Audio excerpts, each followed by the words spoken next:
Hi everyone, I'm Dermot, the Unitary Plan Man, and welcome to Got a Minute. Guys, just a bit of a market update at the moment. The OIA, the Overseas Investment Authority, has come up with a rule change for overseas investors being able to invest in property over $5 million. Now, there's a raft of special conditions that are attached to that I'm not going to bore you with.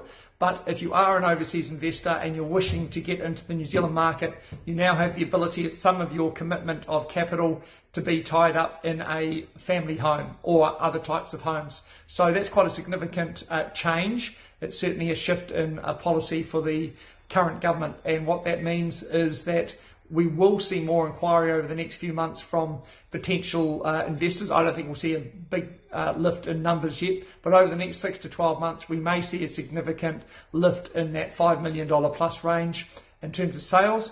And whilst your property may not be in that range, it is all positive for the market because it's all feeding capital into the property market, which is great. February sales were noticeably strong. I think we had our best February in 6 years, so that's great, although the prices were broadly flat. It's interesting to note that since the peak of COVID,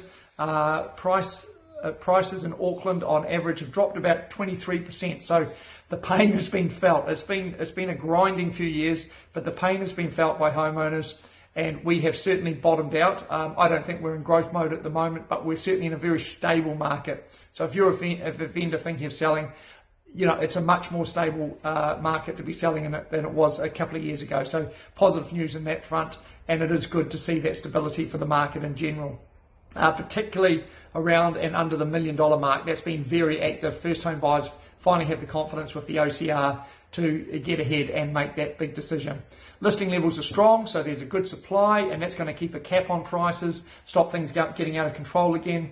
There's some upward pressure on inflation at the moment, which will also help cap any, hopefully any unnecessary runs on the market. I think the Reserve Bank will also be looking at interest rates and the OCR if they feel inflation's getting out of control.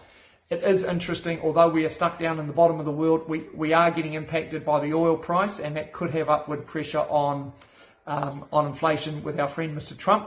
It's also more interesting to note that, of course, we all know Mr. Trump, and things can change in a day. And I suspect this war is not sustainable in the long term. He will soon get bored with it.